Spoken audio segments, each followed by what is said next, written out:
Hello everybody, welcome back to the SAPAPL Season 2 Week 4 PR. Very long, convoluted name, I know. Yeah, we're just going to jump into this week's games. Might be a little bit later than you might be expecting for this weekly podcast. This week did stretch into 2 weeks, but we just finished up, I believe, yesterday. Yesterday. So I'm doing the PR recording now just to get it out of the way before, we go too far ahead into Week 5. So for Week 4, we had my team, the Duford Ranbats, facing off against Corey's team. And we had David's team facing off against Matt's team. The side event format of the week was Gen 1 Stadium OU, as you can see up in here. However, it wasn't your traditional Stadium OU format that you can find on Showdown. This one was the 3v3 format that you could find literally by going to Pokemon Stadium and playing like against your friend, which is fun. It was a fun format. I'm going to be leading off with that set today. They're real quick sets, basically. You see you have 6 months here, and you just pick the 3 that you want to go up against the other 3. You're locked into those moves, you're locked into whatever stats they had on cart, and yeah, game's over in 10 turns. Unless you want to get silly with it, but we'll start off. So right off the bat here, we have 2 different teams sharing a few similar Pokemon, but different archetypes, I'll say. Ernest is leading off with his Alakazam, Zapdos, and Persian, probably the 3 best bonds you can pick. Following it up with Snorlax, who's the king of 3v3. Charizard, who's a little underrated. You don't see him every day. He has a pretty strong Fire Blast and has Fire Spin for trapping, one of the rare trapping moves in Gen 1. And then he actually has Rhydon, which is pretty cool, I gotta say. Not many people carry Rhydon. He's a great type for the format. Very resistant to Snorlax, really punishes him. Really good into the electrics, so I like that.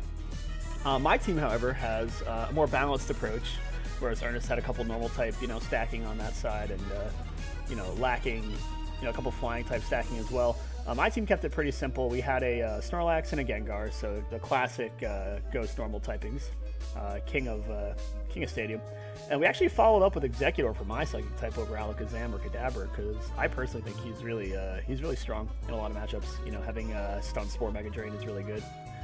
And then Jolteon is my electric type over Zapdos. I just like the speed a little better. I figured I didn't need to fly. And then I brought Lapras, who I'm starting to not think is super great. Maybe Starmie in the future, but having Ice Beam, you can't go wrong with that, right? In Gen 1, having a nice move. And then I got Graveler as my electric resist over Rhydon, just because I think his move pool is a little better, even though his stats are worse. So that was my consideration here. And let's just get right into it. Let's see who we pick. So right off the bat, I start with Snorlax. He's a pretty safe lead. Again, to pretty much his whole team. And he reveals he did bring Rhydon, so that means my Snorlax does have work to do later. But I did prep for Rhydon, and I got Eggy in the back there just in case. So right now, we're kind of feeling each other out. I go for Leech Seed here. Probably should have Stun Spored. I forgot how bad Gen 1 Leech Seed is. It's horrendous. It's 1/16 of your health, of their health, and it doesn't even hit on the turn that you use it. You have to wait for them to use a move. And then turn 5 happens, where I know he's switching in Rhydon off of Charizard, because I have Rock Slide on my Snorlax. And I go for Metronome, and I get Surf. I get literally the best move I could have asked for. And that one-shots the Rhydon easy. So basically, this game's over unless his Snorlax does some Metronome gimmicks as well. Unfortunately for him, I not only have my own Snorlax to counter his, I have Gengar, who, since he locked himself into Bide and is now confused and asleep, he can't really do anything. He can try and rest throughout the match, but it won't do a lot. And fun fact, interaction I kind of learned doing this format this week, you can hit yourself in confusion while being asleep in Gen 1, because this is a functional video game. So, yeah, that was silly. Anyways, I feel pretty safe. As long as Gaming or Snorlax stay at high HP, they can take on the Charizard. And I'm just working on getting his Snorlax down into, basically making sure that when he clicks Rest, that he's in a bad enough spot that, I'll be able to punish it. So I go for Confuse Ray because Thunderbolt isn't a 3-shot.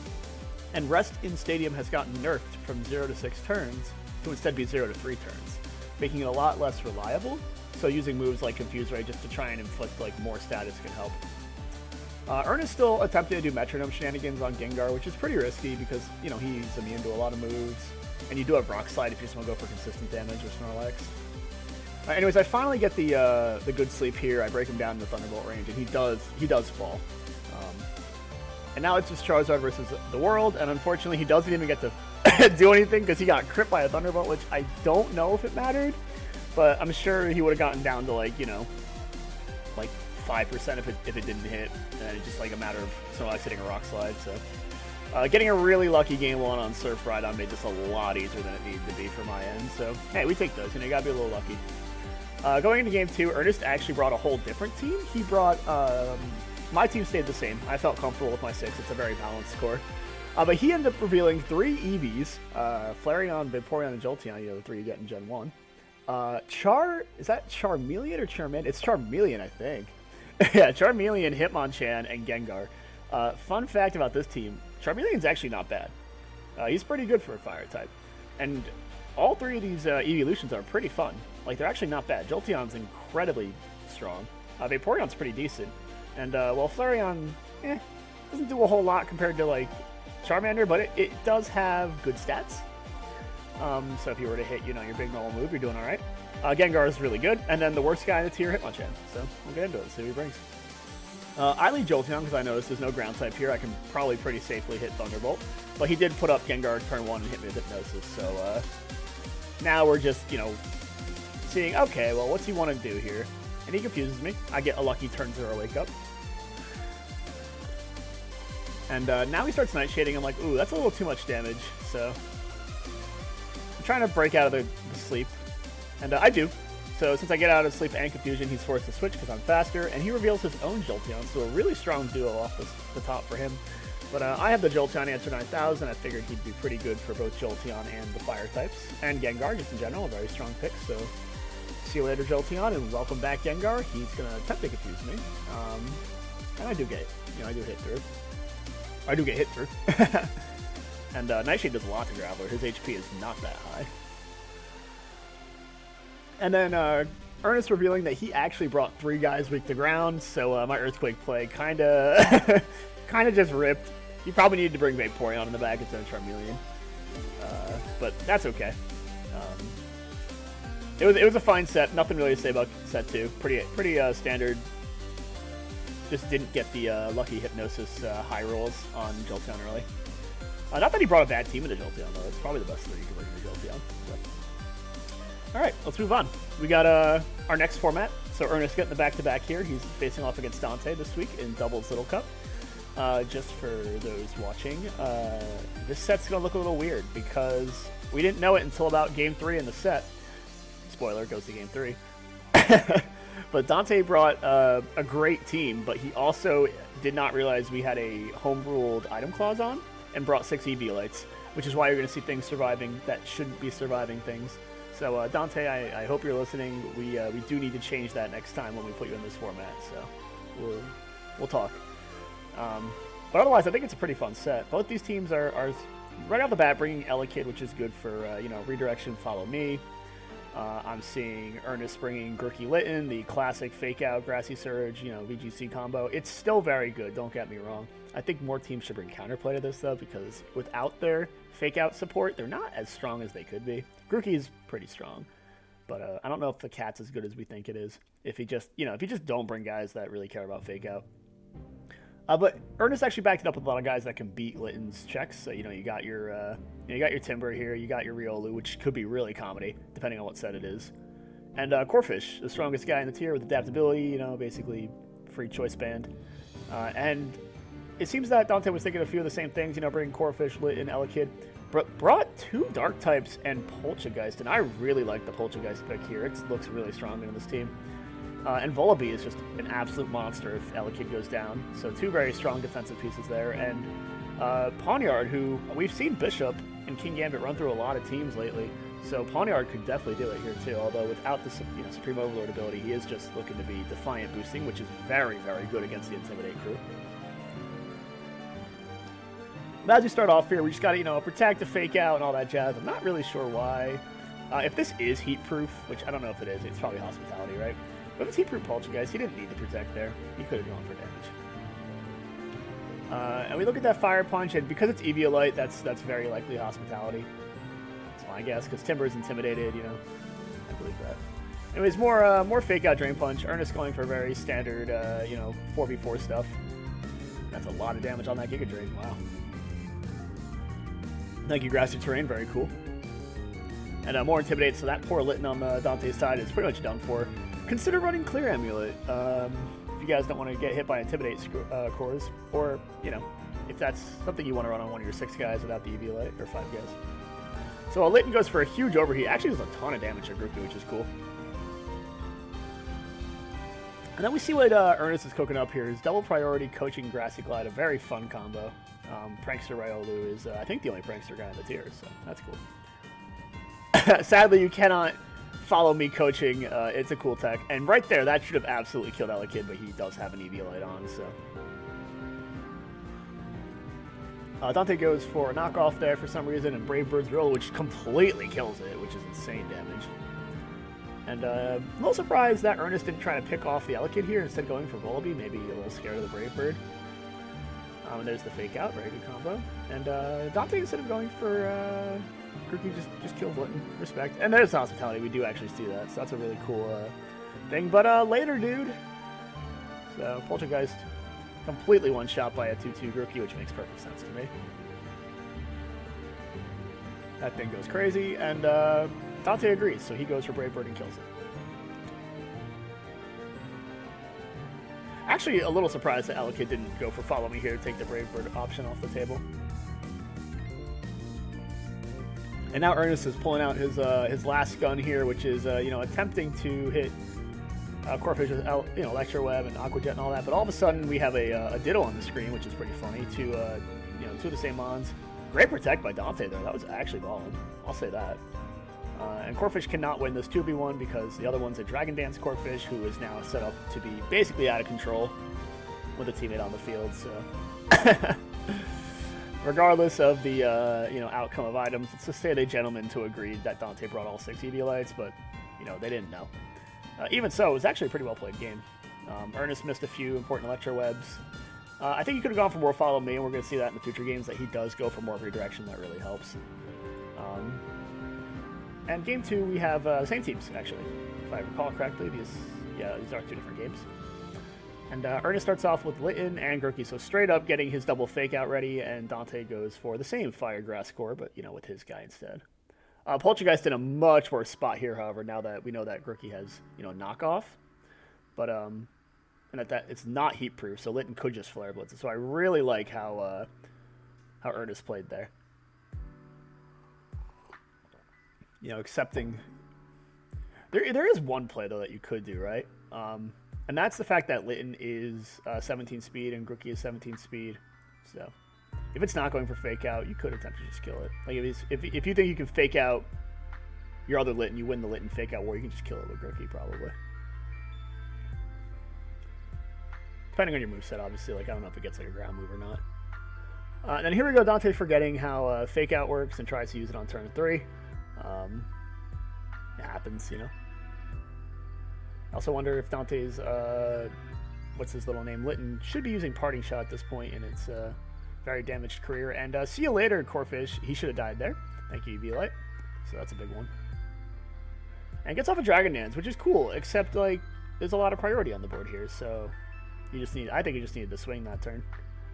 And we can see here, it's not, either he didn't go for Aqua Jet, which, because he probably forgot. But Corphish completely doing nothing, unfortunate for Dante. Ernest just spamming Elekid's, you know, Follow Me just so Grookey can get kills is, you know, pretty decent strategy. Elekid, one of the only Follow Me users that's actually good in the tier. It's like him and Magby. Then we see a really funny interaction with Electro Web doing so little damage thanks to the special attack drop that it does like 8% super effective to Volibee. Like, that's messed up. And then it reveals Taunt, which is really cool. We hadn't seen that yet, so good play by Ernest. Unfortunately, he misses his Electro Web again. Dante going for Follow Me, though, kind of wasting a lot of time over here, I'd say. He's down 2 mons. He's not doing anything really. Like, Follow Me is used when you got a guy on the field that you want to redirect away from, but Volibee's not really that guy. More Intimidates. 57, that's pretty strong. And just kills Elekid. Goes for Quick Guard. That's wild, Dante. I don't know why he would have gone for Aqua Jet. He's obviously banded Corphish, so you need to do that pretty fast. But a great Terra to survive. Love that. Great Terra to survive the Mach Punch on Dante's end. And he doubles into Corphish, so fantastic play. But unfortunately, Litton here, gives a Pawniard a Defiant boost. At some point, somebody... Now, hear me out. At some point, someone's going to bring Pawniard, right? And they're going to be baller enough to go into a parting shot from Litton and get so much attack boost. I'm just waiting for that day in Little Cup. So please, let it be you. Be the guy that's brave enough to do that. But unfortunately for Dante, he doesn't have Drain Punch on his Pawniard, which I'm not even sure it gets. But it gets, he goes for Brick Break and dies. Doesn't have enough life left. Now Dante down to his last two. Timber should clean up pretty easily here. He's, very strong Drain Punches coming in, getting a lot of his life back. A lot of fake out priority on Dante's team, and he goes for Follow Me, which, I'm not even sure matters at this point. I think they're already swinging in him. So, Ernest cleans up real nice game too. Just a lot more redirection, I'll say. It was all redirection and priority, which Dante's team kind of fell to just by not protecting enough. You'll see there isn't a single turn he hit protect or anything, or attempted to set up on, Follow Me moves or whatever. So, a little too passive, I think, on Dante's end. Real nice gameplay by Ernest. We go to game 3. So starting off with slightly different leads, they both brought their Follow Me leads out in turn 1. And we see Corphish, so I think that's really scary. And I'm looking at it like, okay, either I'm going to Volt Switch Electro Web here, or I'm just going to, if I think he's going to follow me, I just Electro Web and I go for, a Giga Drain, exactly, like something there. But this Corphish just hits Knockoff and one-shots Poltergeist, so Alakid doing his job for sure. And Dante attempts to do Tailwind again, even though the Corphish, or even though he knows it has not, I can speak, even though he knows it has Taunt, so unfortunately gets called out there. He did sub in a Mudbray on his team over somebody. I'm not sure it was the right person to sub in, but Mudbray is really strong into Intimidate cores, so one of the better mons in the tier in that regard. And we see the Intimidate actually matter on Volbe's side, and then we see Mudbray set up Rocks, which is really rare in doubles. Almost wonder if he just should have gone for a kill there instead. But see you later. Corphish does not care about that high horsepower. Surprisingly bulky.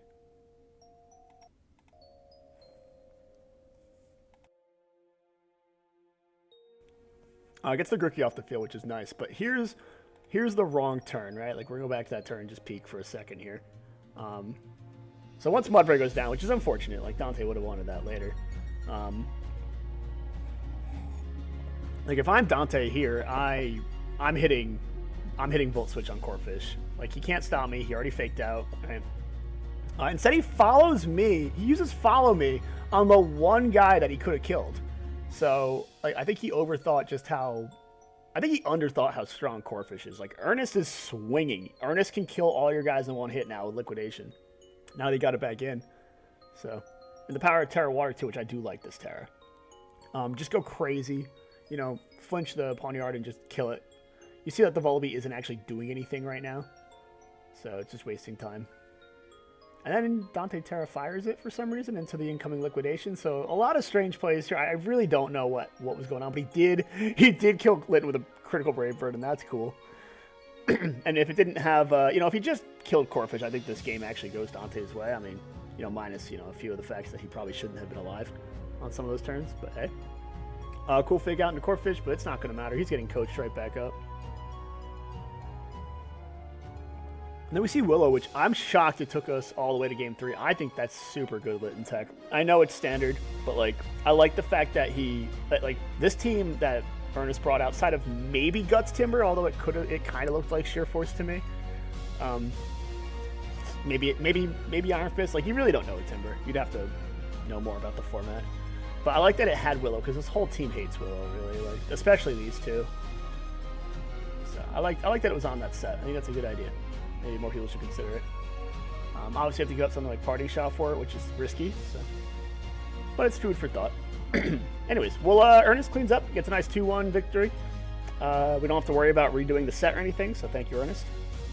And we'll move on. So moving on to Gen 7, we have Corey versus Will here in Megas. Gen 7, the Megas are here. They're here to play. They're all very strong, and they actually brought two of the high tier ones. I'll even put Low Pony in top tier potentially. But Mega Diancie, fantastic lead.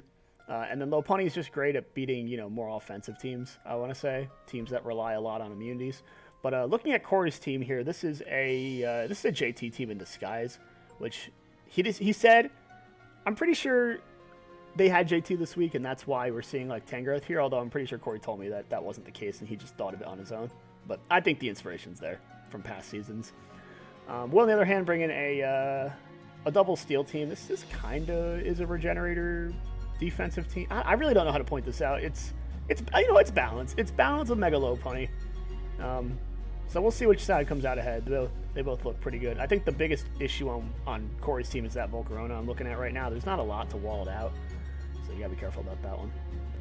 Anyways, Diancie goes for the Mega, gets its good ability, gets its good stats up, like that.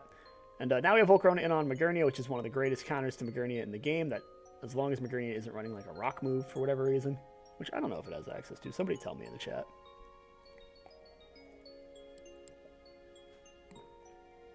Speaking of rock moves, we have Garchomp hitting a rock move. Pretty rare. Not getting his rocks up. So, one of the better ways to beat Volcarona in this format is to get your rocks up early. Thanks to the fact that there is no boots yet. So, definitely prioritize getting rocks up as fast as possible. When you see a Volcarona on the screen. Especially because, I'm looking at Corey's team. And yeah, there's the Mega Diancie, right?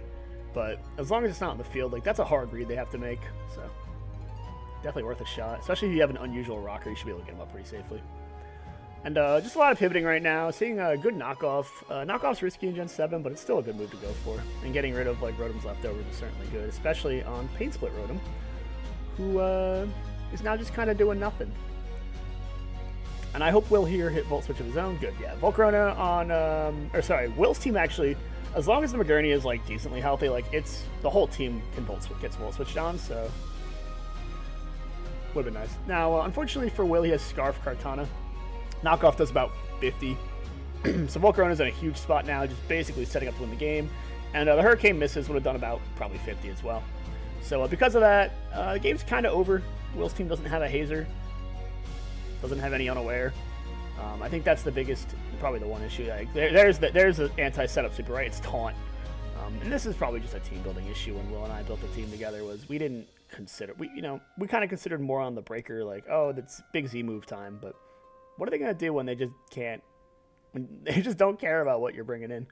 Obviously, the play was on the first Quiver Dance to go to Garchomp, who can still take, the entire bulky Quiver Dance set at, 100%, and not waste turns going into, Kartana and Torn and Tapu Fini, but it's too late now. This set is over.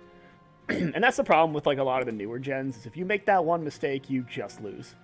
There's nothing you can really do about it, especially, in Gen 9 with Terra, for example. You hit the wrong Terra button, or you hit the right Terra button at the right time, the whole match flips.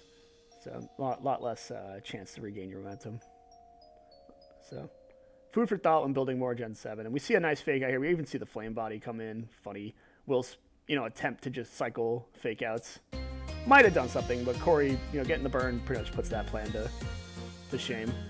Now we got three Fire Dances later. Garchomp finally hits the field a little too late. That's okay. And a quick Volcarona sweep. Yep. He does it again, chat. Stupid VOD. Moving on. Matchup Bug wins again. Corey bringing a cool Game 2 team here. Seeing a little bit of Electric Terrain Hawlucha, and Will bringing Classic Rain, it looks like, but with a Conkeldurr, which is neat. Unfortunately for him, he gets his Coco poisoned by Gliscor because Gliscor can take an HP Ice, I guess. Good for him. And then Reuniclus hits the field. Reuniclus looking pretty scary at the moment. Don't see a whole lot of guys on Will's team that can fight this guy reliably. And he goes into Torn, I guess, early on to get the U-turn. I actually am surprised that Corey switched out there. I wonder what he was worried about. Maybe a knockoff? Going into, yeah, I'm guessing a knockoff because he went into his Tapu that time. But now that Reuniclus is back, walls out Ferrothorn really hard, goes for a Calm Mind again. And now we see the same situation from a few turns ago, and this time Corey stays in correctly. Seeing that Thorn just U-turns out, and gets all his HP back. So Reuniclus, and Will just keeps going into the wrong guy. He's going into Ferrothorn over and over again, but that's not the guy to beat this. There's Bumbo. He needed to hit the field a few turns ago. And 3 U-turners. Yeah, starting to see a problem with this team. This is just a team. Yeah, sacks and Conkeldurr. See you later, buddy. I mean, I get it. You got to sack somebody to get your Swampert in. I like that he figured it out. It's unfortunate that both his teams get kind of ruined by that. But shout out Swampert. He is better than Reuniclus. you know. I mean, it's just facts. And Skarmory comes in with the Rocky Helmet, you know. So unfortunately, Swampert having to sack most of his life just to scare away the game-ending threat. But at least, you know, Will got rid of it this turn, so we actually have a competitive game. And Gliscor comes in on a Thunder. Pretty funny. So Tapu Frita's kind of in a fun spot. Looks like it's the, by using Thunder, looks like it could be the Z move set.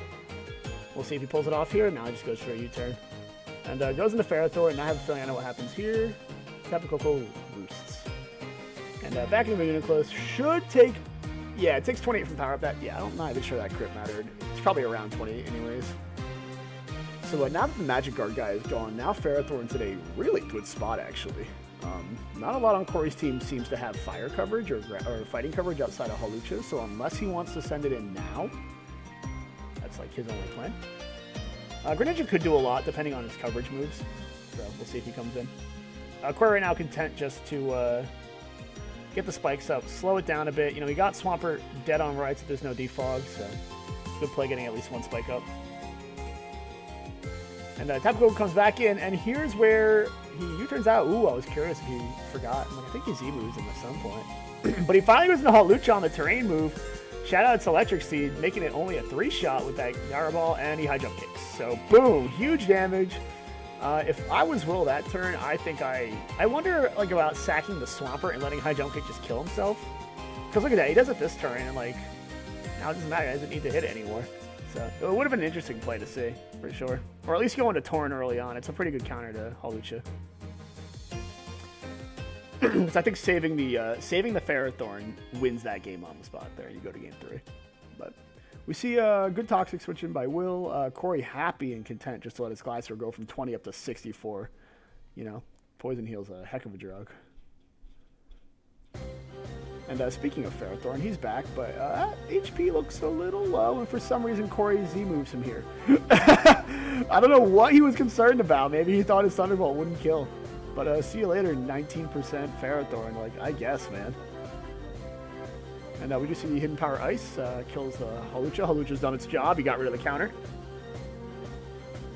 And all of a sudden, Ice Beam or, you know, Water Shuriken, in this case Greninja, kind of sitting pretty. Might be specs. Unfortunately for Will, he missed the Hurricane. Not that I think it would have done a lot. Let's see. Yeah, no, that Hurricane wasn't a 2-shot. So Will gets his rock, or you know, Corey gets his rocks up. Surprising that that this Torn doesn't go for Heat Wave if it has it. It does have Defog, so you know, Hurricane, U-turn, Defog. You're normally seeing Knock or Heat Wave. Let's see which one. It is Knock. Okay, so it doesn't even have Heat Wave. So not sure that knockoff was that important anymore then, because like, what exactly are you knocking off on this team anymore? You should just be probably spamming Hurricanes. See a big 30% Hurricane there. The evasion is helping a lot, but Tapu Koko goes Wild Charge and Torn dies. So probably the last out for Will is gone now. I don't think Bumbo's able to do it, but let's see if he hits Thunder. He does not. He misses Thunder. It would have been a nice hit. Let's see. Does he get it this time? No, he just forfeits the game. Might have actually still been a game if that happened. Let's see. Bumbo at 100. Nah, Tapu Koko just one-shots him. He's guaranteed. So, now that game was pretty much over. Good play. Corey's team's setup sweeping on the special side. Looked pretty easy. Game 2 was a little bit more of a competitive match, though, so it was nice to see that. Yeah, clean win by Corey. We'll move on. We get to the next game of the format, Gen 5 UU between Bannon and Dante. And off the bat, Dante's running a Druddigon team, which is pretty funny. That looks like a very default team, if you ask me. Probably some ladder, you know, some rate my team, sample team stuff. But it's carrying a lot of his friends on there. Has a nice color synergy, I'll say that. If I'm being honest, if you guys aren't looking at it, go look at that team. It looks really good. Bannon, on the other hand, is running some dudes. Also running Druddigon, which is really cool. But this is a customized Druddigon team for sure, because it's got things like Snorlax and Togekiss, both fantastic options in the tier. Cofagrigus, Victini, Weavile. Like, this is a great team, but it's funny. There's no like electrics here. There's no grounds. He's just sending it. So we'll see how it goes. And starting off the bat, we have Flygon versus Cofagrigus. And we see that Cofagrigus is very bulky, because that U-turn as a crit does 12. So that's terrible, man. And it's a curse set, which is pretty cool. You don't see that every day. Unfortunately for Dante, he goes into Blastoise, and I'm not entirely sure that's the guy you want in here because you kind of want this Blastoise for Victini on that team. So I think you go into anybody else but him next time. Maybe something like your own Victini, maybe a Roserade, get your hazards up early or whatever. But now we're seeing Dante lose his entire Blastoise because it's also slower than Cofagrigus, which makes 0 sense. He probably went for Roar. Don't go for Roar, Dante, on a guy that's, you know, actively... There's no reason to go for it there. But, like, if he went to his Victini earlier, he gets that kill, right? But he didn't, so... Cofagrigus lives with its great status, and whoop, all the way back up it goes. Oh man, what a little monster, huh? It goes for Protect again. Dante is willing to just keep hitting V-Create. At this point, it's too little, but Bannon playing it safe, goes into Snorlax, still takes 47. Which is, that's not even thick fast Snorlax, I think. Or maybe it is. Could be.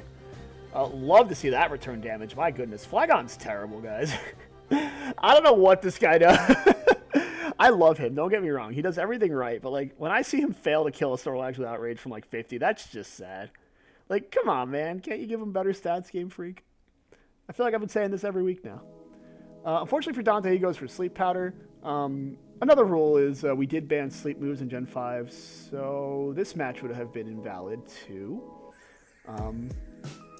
Don't, you know... It's out of respect for how bad sleep is in Gen 5. Just don't do it. And it was just Sludge Bomb, like, one-shot Togekiss, which totally mattered on that crit.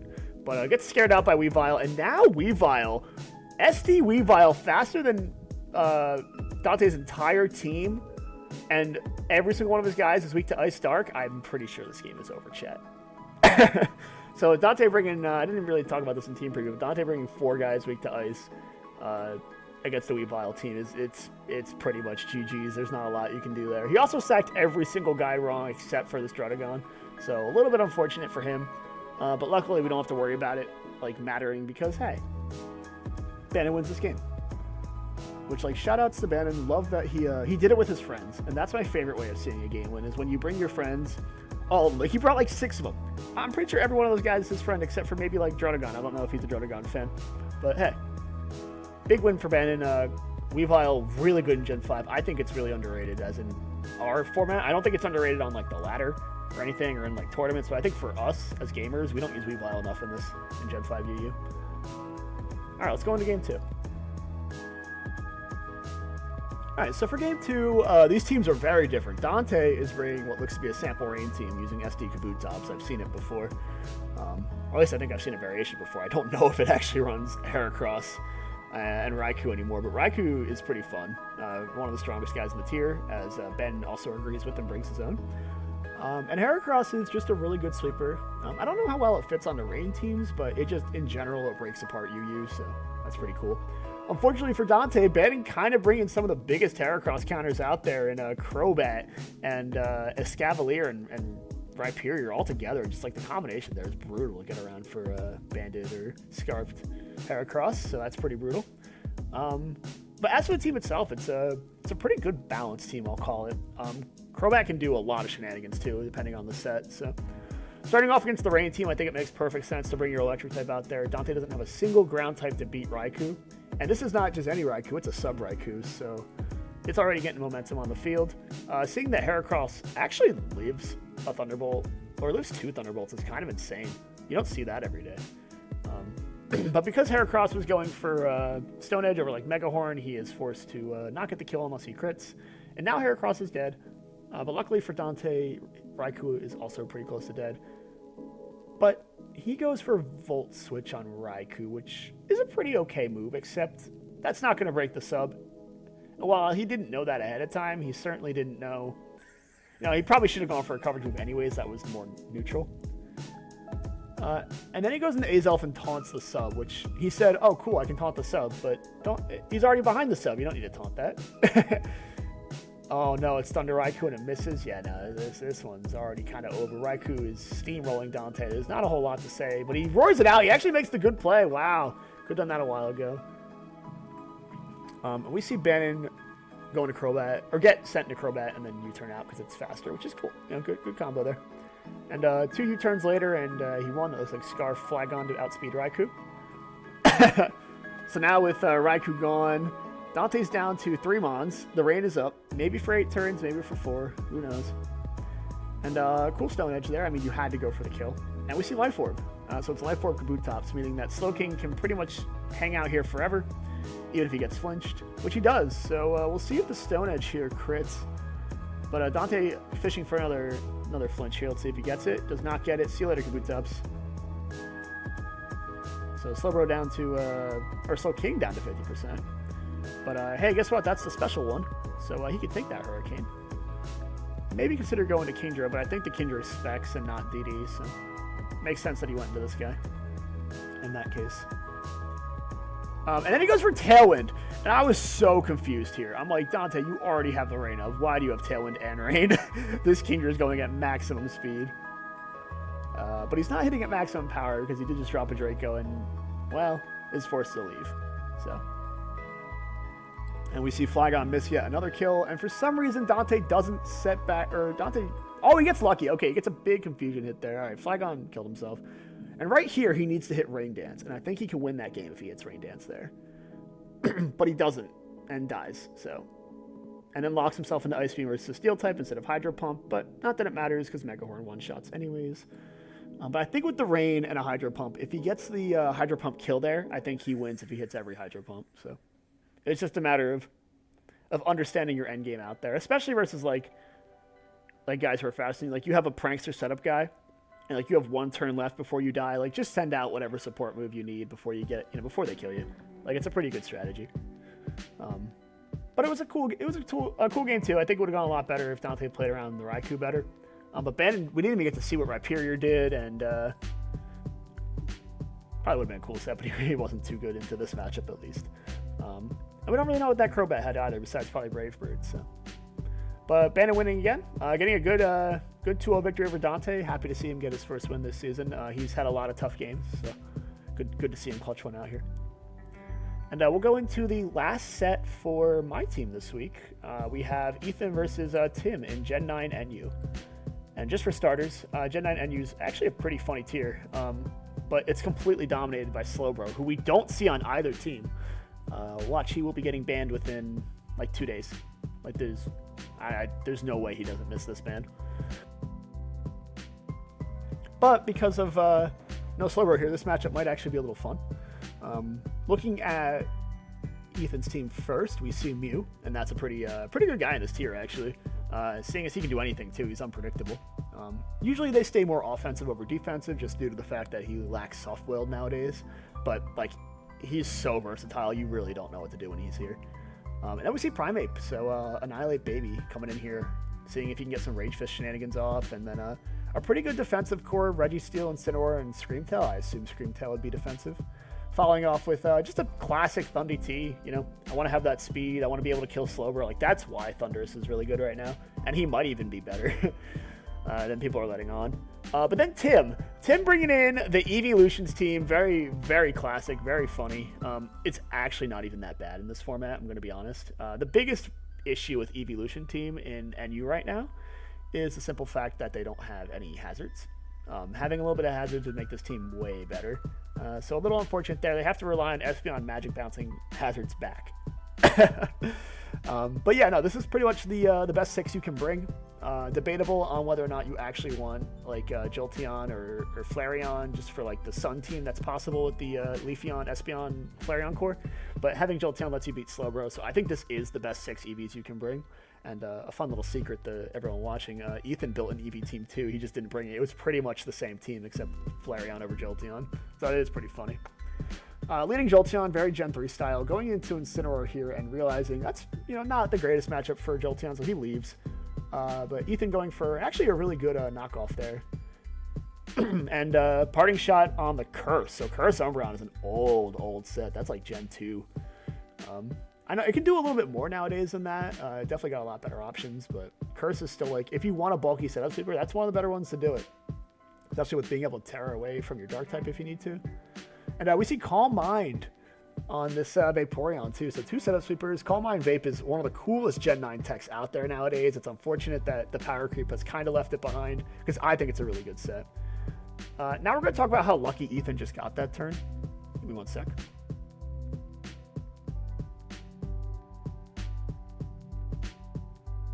Sorry about that, guys. But yeah, so we're gonna go back. Like, he made a good double switch into Registeel on turn 3, and got the Sylveon call out. And then heavy slammed. You know, that's a good. You know, keep it honest. Don't let Sylveon kill your whole team. But then he paralyzes this, and instead of going into like Registeel or something or maybe Scream Tail with Encore, he goes into Thundurus and sets up a nasty plot, which is so incredibly greedy that he loses it on the spot. So don't do that. Don't be that guy. Like, either go into your Encore user at that point if you're Ethan, or just like, you know, hit Thunderbolt. Don't set up in front of the guy that can absolutely one shot. You know, granted, he probably thought it only had flip turn. Oh, sorry, hit the wrong button there. And YouTube has told me that I am done watching, so let's let that keep going, obviously. But yeah, like, if you're gonna sack your Thundurus to get this thing down, just hit T-Bolt. You know, if he goes in the Jolteon and heals, it's whatever. And then going into Incineroar too, kind of a weird play. I mean, he did knock off the lefties, and that does matter. And this is a good play. So he goes into Primeape, you turns out, goes into Scream Tail, and we do see Wish, so now he can Psychic Noise on the Wish, which just is a perfect. So Ethan, bringing it back from his bad throw, perfectly locks him into Encore Wish heal block, which is so cool. And Tim realizes he is definitely forced to leave there. There is no out. So he goes into Umbreon, which is a really good counter, and then taunts the Scream Tail, which actually is pretty good. But gets Primeape instead, and Primeape now is able to swing away. He can U-turn. He probably should have U-turned there because he still hasn't gotten hit yet, and his moves won't do a whole lot. And here comes Espeon. It's not Choice Specs Espeon. It is the Weather Setter set, which I like a lot. And Ethan likes so much, he wants to see it again because he Thunder Wave the Magic Bounce. No, Ethan, read. You got to read. You made an Evolution team. You know how it works. But actually gets away with a really good Terra Dragon Registeel and saves his day against Espeon and gets that guy off the board at least, which is nice. And fun fact, Leafeon, Leafeon's a funny guy. He's really strong, but he doesn't have coverage options, so he Terra Ground there to get the kill. It might have mattered over, like, you know, I know it wasn't a Steel type anymore, but that grass was still resisted by Dragon, so I do get the play. That being said, Mew just hit Meteor Beam. We see that this is a Meteor Beam Mew, which is awesome. And it's strong enough to live in X-Scissor too, because it's, you know, it's still Mew.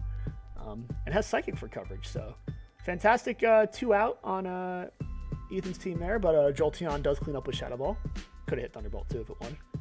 And we do see that this Primeape is now bulking up in the face of Jolteon, who actually can't do a lot here and either should have hit a Lowering Voice, which he just did. Let's see. You know what's kind of funny, chat? So I was thinking about it. I'm like, oh, the Alluring Voice didn't proc. Alluring Voice only confuses if you're slower, I guess, and Jolteon's so fast that he only gets it for damage. But, you know, if Tim just hit Alluring Voice 3 times, that Primeape's dead. Said he hits Shadow Ball and 2 Alluring Voices, and now all of a sudden, see you later. Sylveon is not that fast, gets Rage Fisted, and we're going to see Umbreon take a huge Drain Punch at 2-2. And unfortunately for Tim, the Primeape wins the game there, easy on the spot. And that was actually a really close match, because that Primeape did go down. Scream Tail is, well, can't do anything to Umbreon, so Tim wins the game pretty much automatically. Unless he gets, you know, Encore locked and some shenanigans happen, but that was, yeah, it was a game. I think Ethan played that one kind of below average of what I think he's capable of, but he did make a couple really good plays in comparison. Like, you know, very high and low set for him. Tim made like 2 mistakes, brought a really tough team. Like, this team is, they're good.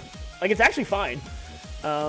It is a little hard to all work together. Like, they're kind of like a half and half team, which is always hard to pilot. Like, I remember trying to run like a sand and snow team in like Gen 4, and that's, you know, that's a mess to play, especially when the pieces start falling apart. We go to game 2 here, and we see Tim brings a real team this time. He's got Slowbro, so that's automatically a real team, and Ethan agrees, so he brought his own. We see Raikou in the tier, a great answer to Slowbro. Chandelure, which is pretty uncommon. I feel like it should be more common. It seems strong. Prankster, Slowbro, Flagon, and Lucario, so, you know, pretty cool team.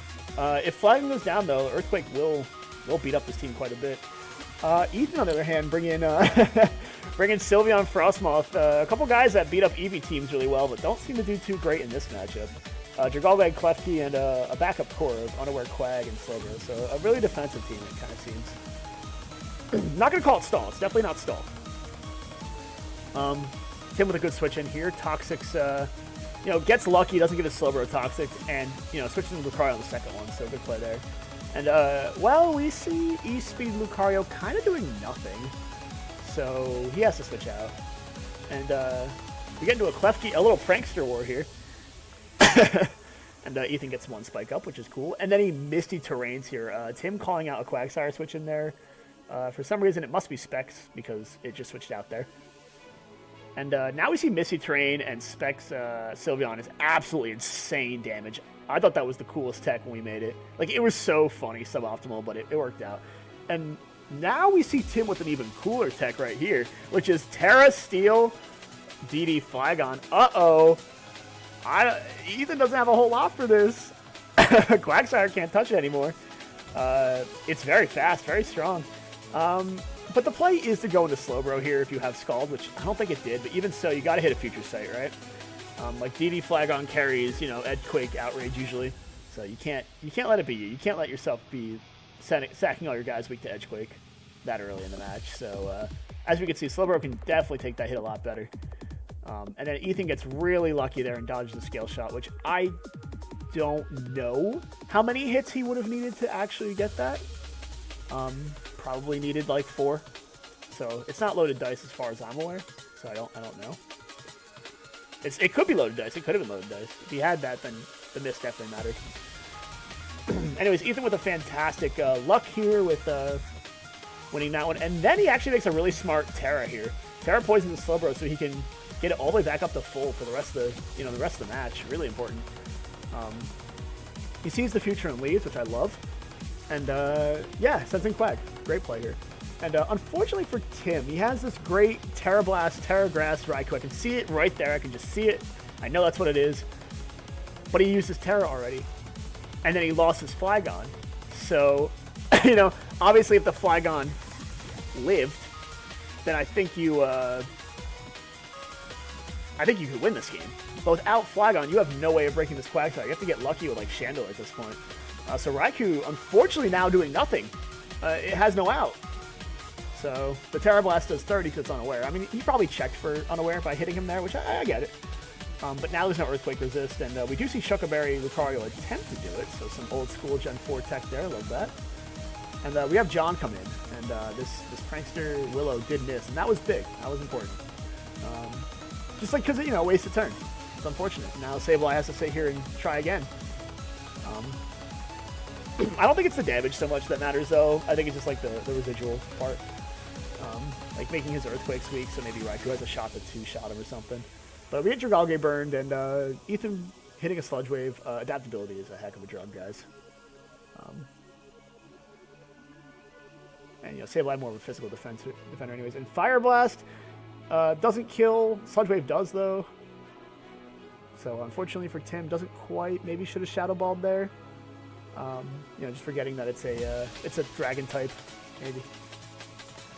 And Quag comes in, and he will one-shot with Earthquake, no problem. So Quagsire saving the day again.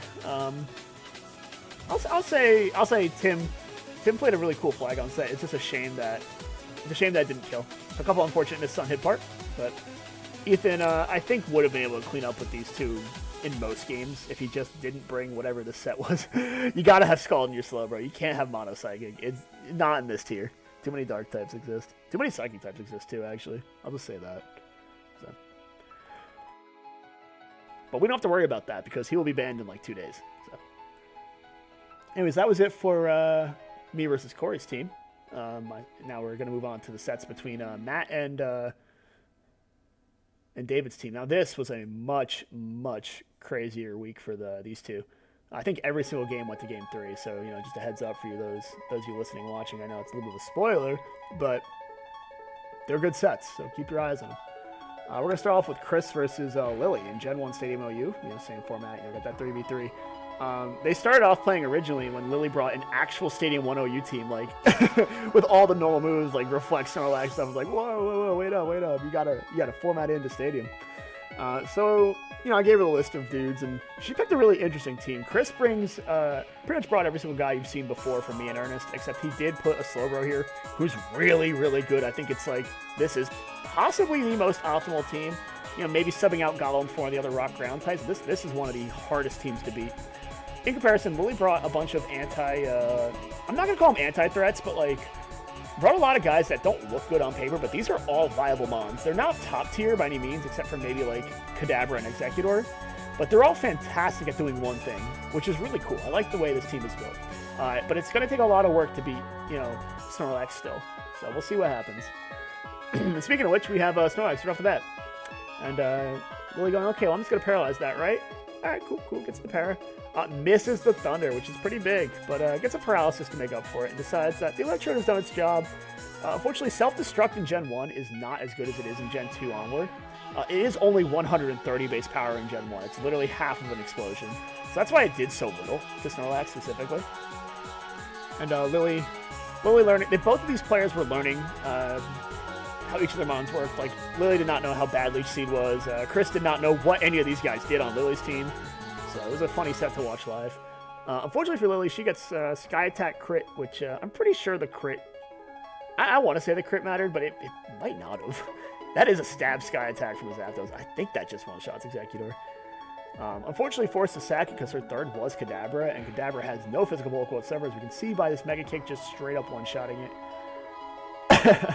Also kind of funny that the Snorlax is faster hitting Mega Kick. I don't know what that Kadabra might have hit at the end there to make it so slow, but it's interesting, right?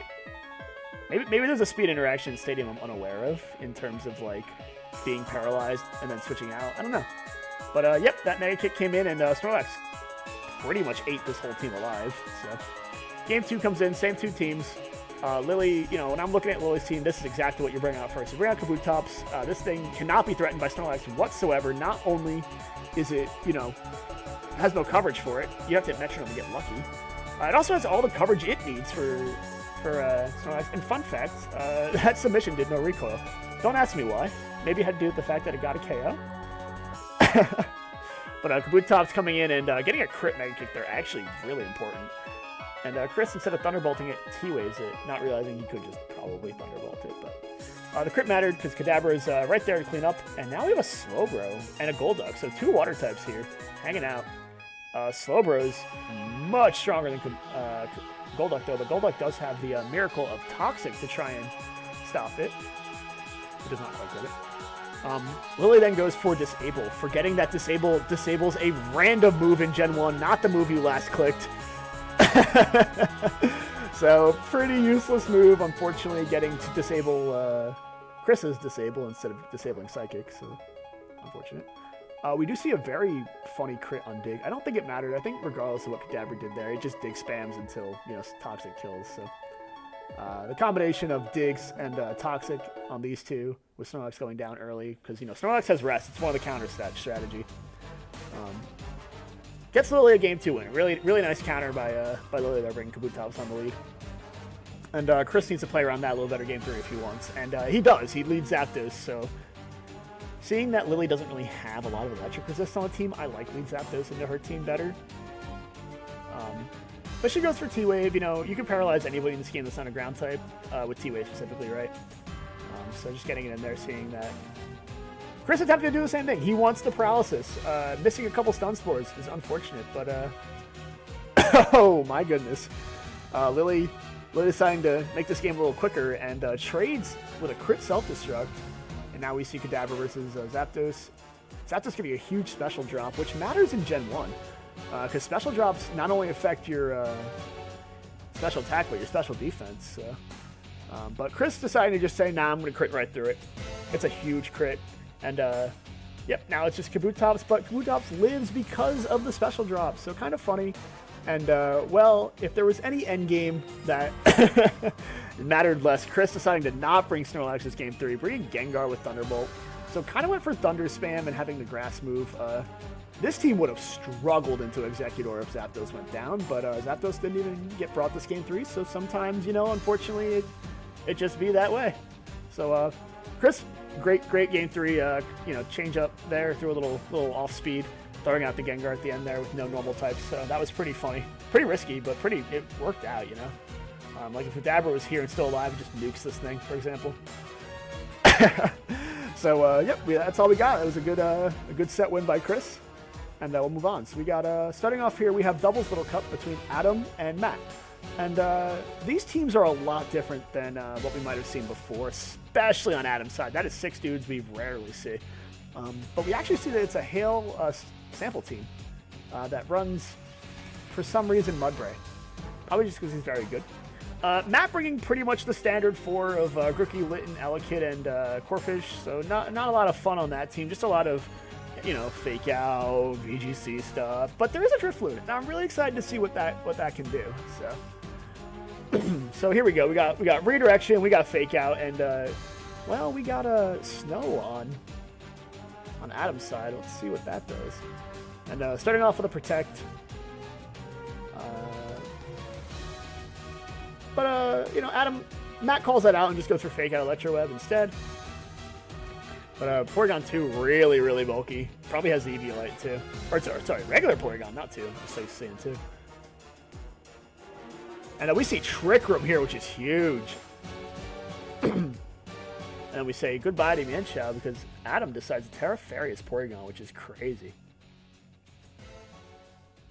And Litton back, dropping the attack stat of poor Snover, who no longer wants to be here. And Porygon is about to get killed by Electroweb, is my guess. Nope, gets doubled up. And see you later. No Protect on that Porygon, obviously. And then we got a weird situation here where Adam is in Trick Room, right? And he puts the right guy in there as Mudbray. But then he puts in the Slush Rush Cubchoo, which probably should have been Skrelp. But that's okay. Matt goes for Terra Grass to save his Litton, which is a good play. And overheats Cubchoo. See you later, buddy. You're useless. Like in this case, like you're just not. You're here 1 turn, 2 turns too soon. And there's Skrelp. Skrelp finally hit the field. Much better play. And Skrelp Mudbray should be able to do a lot. We do see the Grassy Seed on Drifloon and the high horsepower, so it doesn't, Trick Room's over. Matt's team gets to have fun again, and we see fake out. Yippee, more fake out, guys. Please, bring Covert Cloak. Do something, man. Stop letting your teams get beat by fake out. It's honestly a little depressing. Like, it's the top tier strat in the format. Be ready for it. But Adam, instead of being ready for it, just says, "Nah, I'm gonna kill everybody." Bringing all the guys that kill. And that Woodhammer did so much damage back to Grookie. I don't know if that was worth. But getting rid of you still have Mr. Craw in the back. I think you take on Mudbray. That's really no Terra. But we see the snow get put back up, and see you later, Snover. You have 2 guys that have now died to overheat. Pretty strong. And see you later, Kelp. You're also dead. So, yep, with both of those guys falling, no Protect, no Redirection, no way of surviving. It's down to Cutiefly, who actually hits a pretty strong Dazzling Beam, I'll be honest. That was strong. But not strong enough, because here comes Crabhammer right back, and boom, 1 shot. Done. Easy peasy. So, yeah. Don't know how. I think Adam's team worked okay, but he kind of played it backwards that first game. And sacked his Cubchoo, which I think actually would have gone pretty crazy if he got to play. Adam agreeing that team didn't feel quite right. Going into a double Squirtle mirror match here. Both of them brought Shell Smash Squirtle, most likely. Matt's team supported with a lot more fake out. You see 2 potential fake outs here, or the same amount of fake out, right? Meowth and Mianfu.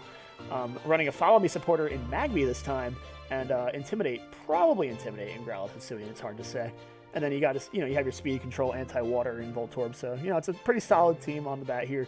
It's nice to see somebody who didn't really say they liked Little Cup getting into the Little Cup format so much, and I really have been appreciating Matt's upward, trend into saying Little Cup's actually not too bad, guys. Adam and the team bringing a pretty funny team, I'll say. You do see this Pure Power meta type, which is pretty uncommon, but he's probably the biggest breaker in the tier, right? Like, there's not a lot that's stronger than that.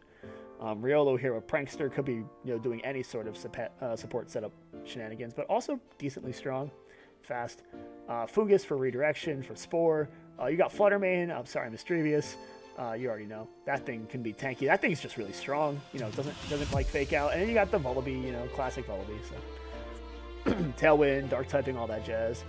And we start off with a double Squirtle and Riolu. So Matt going right for Water Terror, turn 1. Look at that fake out doing 57 to Riolu. That's crazy. We're probably going to see Riolu die here because this is about to be a water spout. See you later. Bonk bonk. But luckily for Adam, he has a +2/+2/+2 with a Fungus on the field here. So that's cool. But obviously, if this Meowth had more priority, would have been fine. But he misses his Muddy Water. Muddy Water, a terrible move. Absolutely awful move. Unfortunately, drops. I think that mattered significantly, if I recall. So, we do see LeBron and Squirtle lose their accuracy. Let's see, does it matter? It does not matter because Matt actually gets the one he needs to hit there and hits the Icy Wind on the guy he needs to. So now that Stoice Jr. is really slow again, the Voltorb can actually kill it. And even so, you also have Fake Out Meowth, which is nice. So Voltorb going for the Volt Switch. Meowth going for Fury, so it's not even going for the Fake Out here. Let's see how many he gets. That is a really strong... Oh, he gets a crit! The crit matters! The crit mattered huge! So yeah, Matt getting some nice rolls here, doing some good plays. Just double protects. I hope that he gets punished for that. Nope. Scouts out the Fake Out like that. Would have been a really cool chance to like double Spell Smash there, but doesn't go for it. And then Adam gets clutched out by the actually only defining feature of Muddy Water, which is the accuracy drop, which he got very lucky early on, because this game's over if he doesn't get hit by that. So we see Nasty Plot Mischievous, which is pretty cool. Not the most common set, I think, in doubles, but it's here. And lives the knockoff thanks to Eviolite. So we see Terra Water hits the Terra Blast, I guess. But dies for his troubles. So, but so does Manfu, because that is not an Eviolite Manfu. The problem with the Eviolite claws we have is everyone just dies. But now we have a pretty interesting endgame here. We have Intimidate Growlithe, right? And Meditite, who I believe is banded. And Vullaby, who's going to die here, right? So we see a Follow Me, and we see a Tailwind. And I love that Tailwind, because this is exactly why you run it, right? Because if you didn't get that Tailwind up, you might just lose this game here on the spot. But now you get to go first, and guess what? You're banded. You don't care. You hit close combat, boom, boom, die, die. So, really good play by Adam there to clutch it out at the end with a good Tailwind turn. If Matt just, didn't go for Follow Me there and let his dog die and just, I mean, yeah, obviously you had to save him for that one turn. And if it wasn't banded, I think you do maybe live the close combat at -1.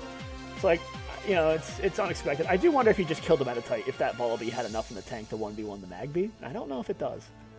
So, we'll come back to game 3. We see Adam bringing the same team. We see Matt bringing the first team. So, no, nothing new here. Same exact teams. They should each know which each team does now. And starting off with Riolu, Fungus is a pretty funny lead slot, because they don't really care about Corphish. But then we see Sub Riolu, which is insanity, and getting away with it, too, because that Crab Hammer misses. This is the most garbage Riolu set ever. I love it. It's Rain Dance Sub. What is it cooking? There's not oh man, I know it's all just Squirtle support. It's just so funny. And then we see it also has Focus Punch, which is neat. So Fungus getting, beat up here. In return, someone's dying to Focus Punch. See you later, Brookie. Good call. That's one guy off the table for Squirtle to sweep later. And speaking of more Fake Out, this is why you run Covert Cloak. Don't let it be you. Also, if I'm Adam that turn, right, I'm looking at Crawdon hitting Aqua Jet, right, and I know my Riolu can't do anything besides Sub Punch, Rain Dance, and Coach. I think I set up the Sub again. I set up the Prankster Sub here. Because he can't kill me, right? He can only break the Sub. So if you want him not to die, I think you can send that. You can hit Sub that turn. Anyways, we got knockoff on Fungus. That's fine. A pretty good call there. And we see, Squirtle getting all his boosts, which is really strong. And now he has potential support in Tailwind here. No, it goes to Mischievous. Let's see. Does the Muddy Water kill? No, it's not going to kill anybody. Because it misses, I think. Yep. More missing. And doubles into the Mr. Craw, unfortunately. So, yep, misses again. But does kill... Wow, kills Rift with one hit. Oh, so yeah, that Muddy Water miss right there was huge. Mattered incredibly so. That's a big miss. We just see Ears McGee come in here. Let's see who gets the Fake Out first. Fakes out that guy of all guys. Okay. Ooh, Matt went to try and trade Fake Out, but for some reason his Litten is slower than Meditite, which means that he's running Adamant, which is terrible. In my opinion, that's terrible. Only because you really need the speed support on Fake Out, and there's not any other way to speed control here.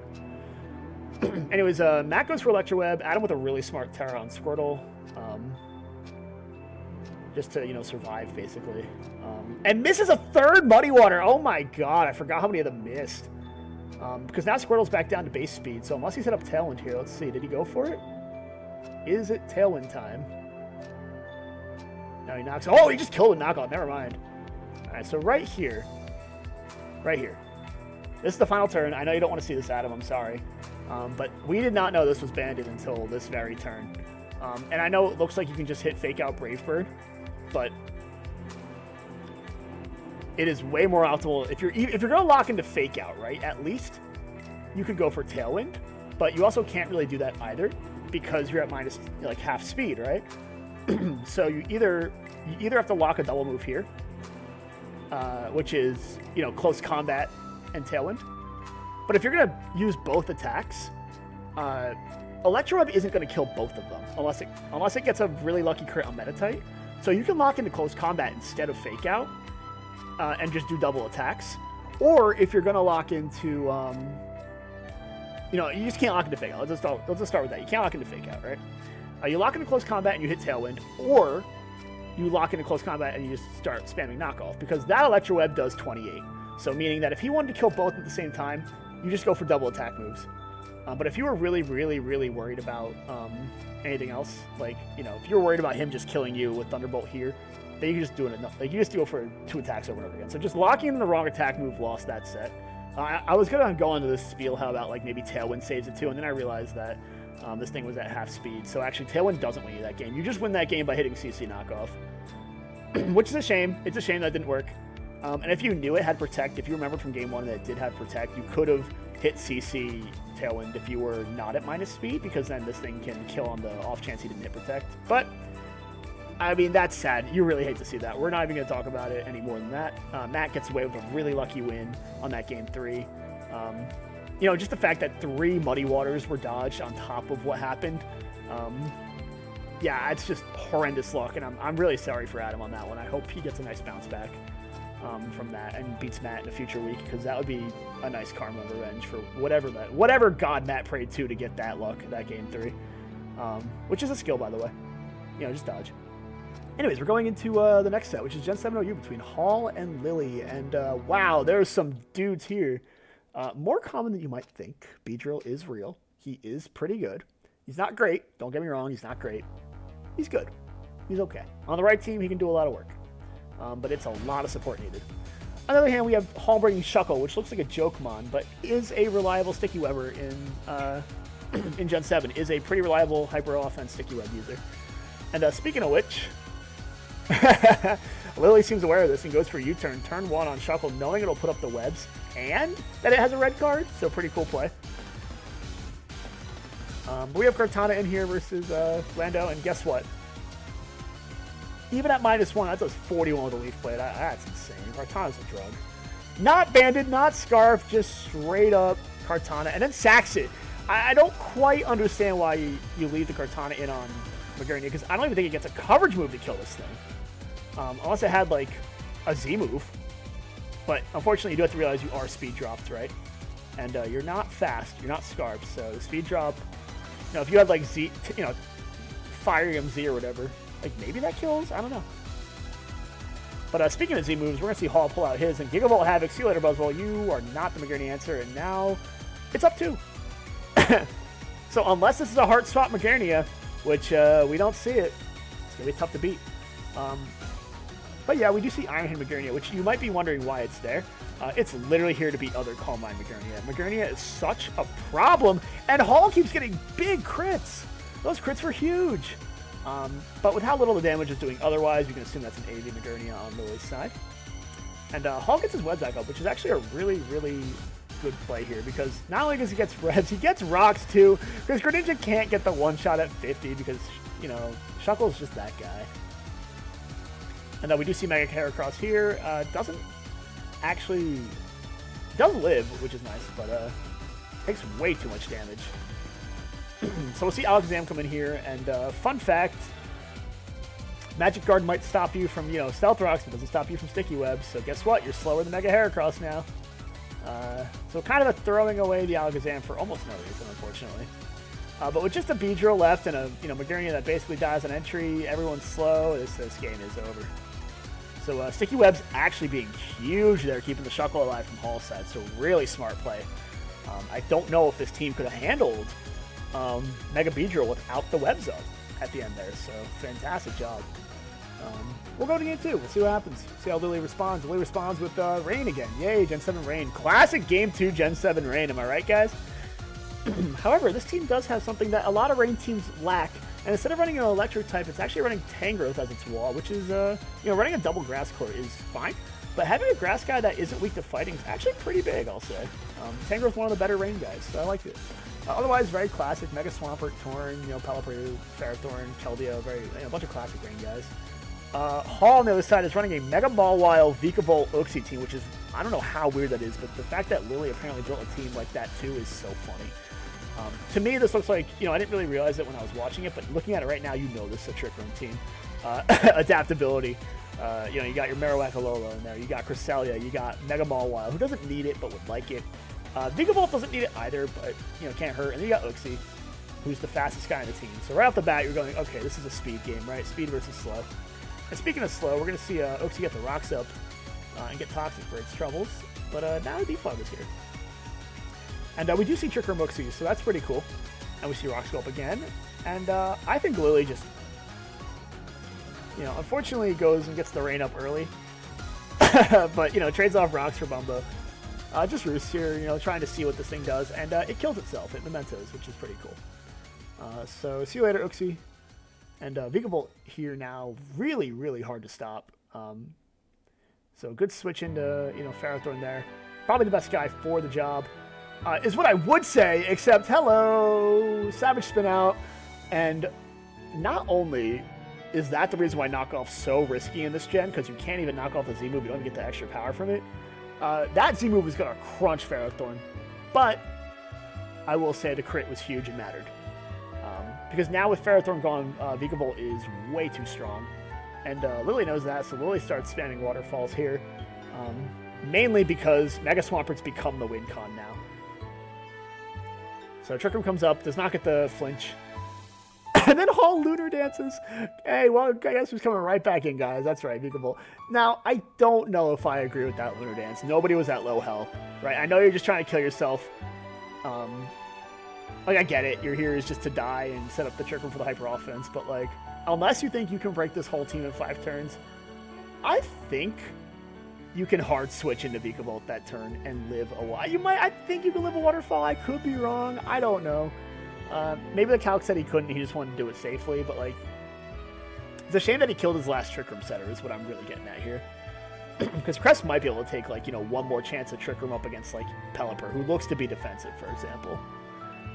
But now Hall has to, or Lily has to play the sack game. Lily picks a sack here and,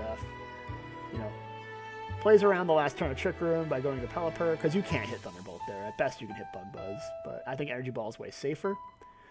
Good play. I meant Energy Ball, not Bug Buzz, sorry.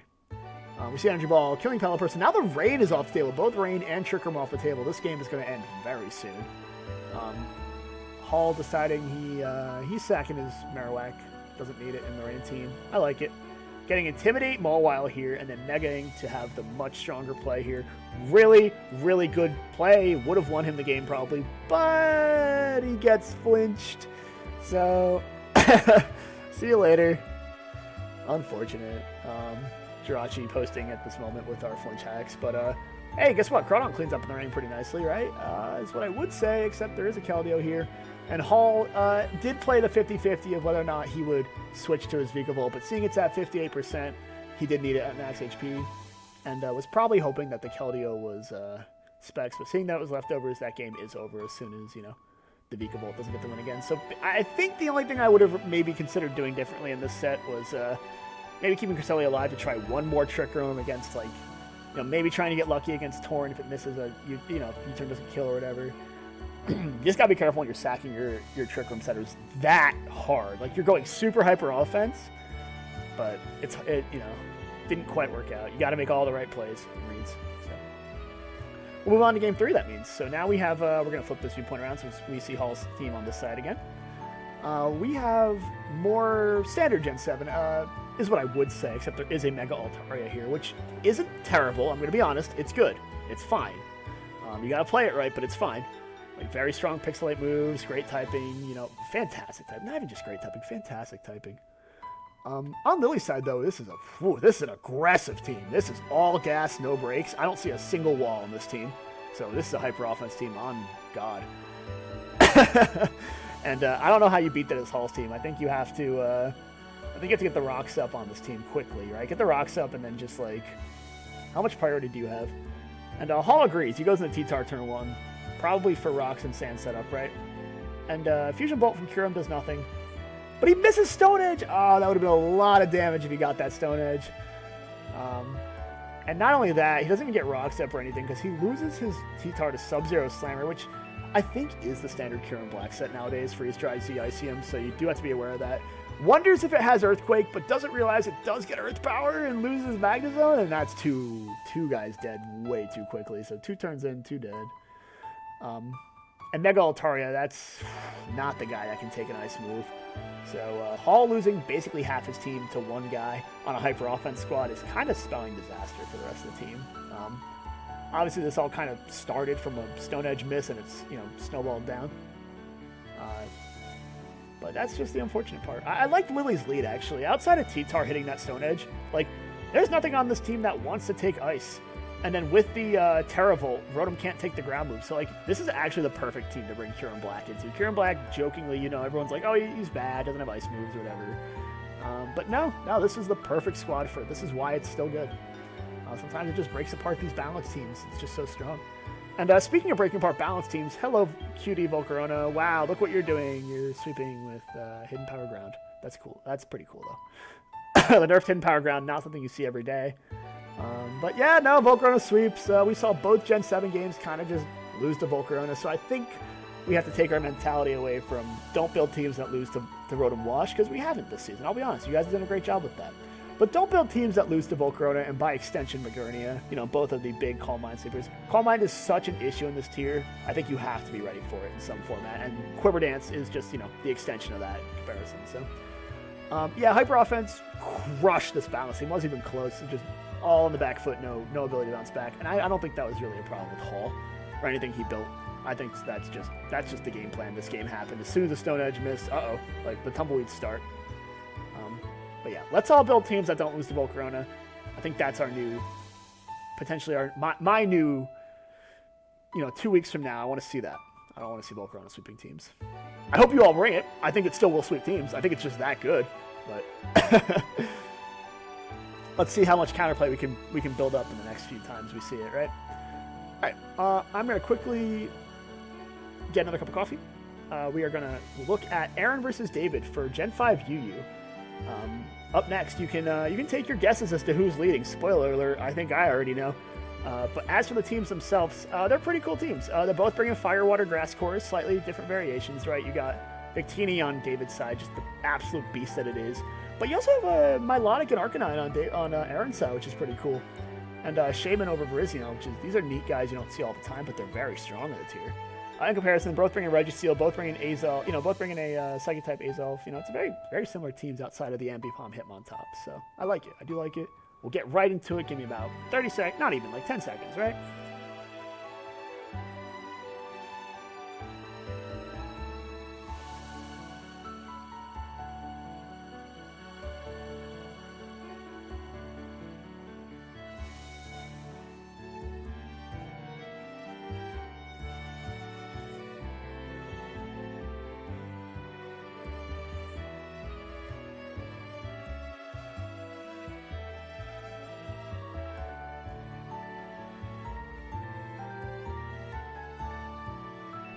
Well, that was more like 20. I split the difference, right?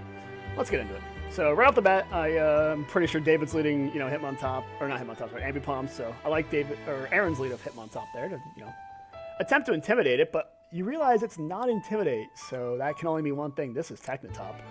And Ambipom doing huge damage with Fake Out, but weirdly enough is not Focus Sash. It is maybe Silk Scarf would be my guess with that Fake Out damage. So it explodes to Technotop Mach Punch, and David losing one of his guys early on. One of his better. I'm gonna call Ambipom actually pretty good. It can deal with offensive teams really well, and actually breaks apart all non-steel teams too. So I do like him. I just think that David kind of threw him away there, not realizing that it was Technotop. Life Orb Technotop is so strong. But that being said, I also think that David's team is pretty weak to Dark, or to fighting in general. There's 3 guys weak to it. and only one that resists. And you don't want to send Victini in often. If there's rocks up, that whole team can lose to fighting. So I'm not sure if this team was. Team's got a couple shared weaknesses for sure. Anyways, we do see Dragon Tail Milotic, which is pretty funny. Unfortunately for Aaron, he attempts to Ice Beam Kingdra, which doesn't really do a whole lot. So Kingdra just trying to wall break down. Registeel says, nah, I don't care. And now we got a couple of Registeels shaking hands here, probably throwing off together, you know, some T-Waves, some rocks, doing the thing. So, yep, looks like it. We see T-Wave, we see rocks. We see a paralyzation, and we see rocks. So yeah, just, you know, shake hands, get your rocks up. Now, we have seismic toss battles. So, yeah. Both of these guys content with just seeing which Registeel comes out on top. Not really too much of a difference. They, you know, I think that Aaron's Registeel is a little more important than David's right now because of the Kingdra over there, but he can play around that still. Kingdra's not super fast. Doesn't look to be a Rain Dance set, so he can get around it. And then both switch to their grass types, which is cool. But unfortunately for Aaron, Virizion is a little better than Shaman, a little faster, gets a huge Focus Blast hit. Like, the hit mattered, for sure. And then Azelf hits the field. And guess what it is? It's Nasty Plot. Uh-oh, this thing's crazy. Has Flamethrower. That's actually huge. That's a great coverage option. And it's Life Orb, so it's hitting like a truck. And David here sends in Crocodile, and, well, he could go for Sucker Punch, he could go for Pursuit. Instead goes for Crunch, so that implies Scarf right off the bat. I really, really, really liked Aaron saving his Azelf there. Because a lot of players would just think, whatever, I can play around it and die instantly. But no, Azelf is so good in this team. I really like that. And we do see Flare Blitz and Arcanine do pitiful damage to Kingdra, but Aaron gets really lucky and gets a burn off it, which is massive damage. Because not only does it, you know, chip it down to 29, it gets an E-Speed range. So Kingdra's dead. Aaron doing a fantastic job this game. And for some reason, Crocodile goes for Stone Edge because it needed to, I guess it didn't want to lock in Earthquake with an Azelf around. And misses. So, like, David getting horrendous luck this game one. Like, not only, like it didn't, like, happen at the start, but, like, it just, the last two turns, just boom, boom, like, worst possible outcome. Victini here, Expert Belt, can't even kill a Psychic because of that. You know, lacking the raw power. Aaron going for Toxic too, which is fine. You know, puts it on a timer. Toxic E-Speed, just another crit just to add insult to injury at that point. So now it can't even switch out. Which is funny because then he goes into Milotic as a sack, which I actually like that. You know, you play around either way, you just hit Ice Beam there. If Virizion tries to come in, it dies. And, well, now it doesn't really matter because Virizion is not fast on itself. We've seen Flamethrower, and yeah. the Stone Miss. Both games now we've seen Stone Miss crucially miss at a horrible time. One for Hall, one for David. Like, man, that move, when that move misses, it's sad. But yeah, no, Tech the Top sitting in the back too might have been able to clean up this game on its own. So I think Aaron was in the driver's seat there for sure. And David's going to need to adapt a little bit. And game two, we see, in my opinion, a much more standard team, right? So you see Darm, you see Blastoise, you see Ghost type, in this case Golurk. You know, I mean, he's not standard, but he's standard enough. You know, very strong. You see Bisharp, just a quality guy, quality Dark type. And you see Rotom-Mow, who's a Grass type. So that's cool. Matt, what is the song you put in the playlist? Oh, the Giratina remix? No, I'm switching that one off.